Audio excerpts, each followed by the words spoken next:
നമുക്കേ ഒരു ഗെയിം കളിക്കാം. എന്ത് ചെയ്യുമോ? ഇഷ്ടമുള്ള 3 പെണ്ണുങ്ങളുടെ പേര് എഴുതി. അങ്ങനെയാണ് ആദ്യം നീ ഇഷ്ടമുള്ള 3 ആണുങ്ങളെ പേര്. ഓക്കെ.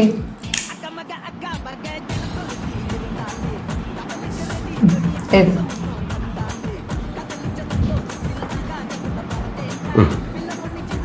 കാണിക്കേ.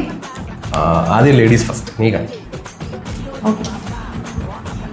ഉണ്ണി മുകുന്ദൻ, ആസിഫ് അലി, മമ്മൂട്ടി. കാണിക്കേ. അങ്ങനെയല്ലല്ലോ, ഇങ്ങനെയാണോ കളി? ഇഷ്ടമുള്ള 3 പെണ്ണുങ്ങളുടെ പേര് എഴുതാനല്ലേ പറഞ്ഞത്? ഇങ്ങനെയാണ് ഞാൻ എഴുതിയില്ല. എഴുതി. കാണിക്കുക. ഇല്ലില്ല. എഴുതി മതി. റൂസി. അത് നിന്റെ കൂടെ ഐഡിയയിൽ വർക്ക് ചെയ്ത ഈ ചന്തിവരും മുടിയൊക്കെ ഉണ്ടായിരുന്നത്. ശ്രീലക്ഷ്മിയോ? അത് പണ്ട് നിന്നോട് 10ാം ക്ലാസ് പഠിച്ചില്ല, മറ്റേ തടിച്ച് ഇവിടെ ഇങ്ങനെ കണ്ണിന്റെ ഇവിടെ ഒരു കറുത്ത പുള്ളിയൊക്കെ. തസ്നി. അത് നിന്റെ ട്യൂഷൻ ക്ലാസ്സിൽ ഇവരെ കൂടെ വന്നിട്ടുള്ള ഒരു തട്ടൊക്കെ ഇട്ടിട്ട് പല്ലിന്റെ കൂടെ ഒരു വിടവൊക്കെ. എല്ലാ മതക്കാരുണ്ടല്ലോ. കാട്ടുകോഴി.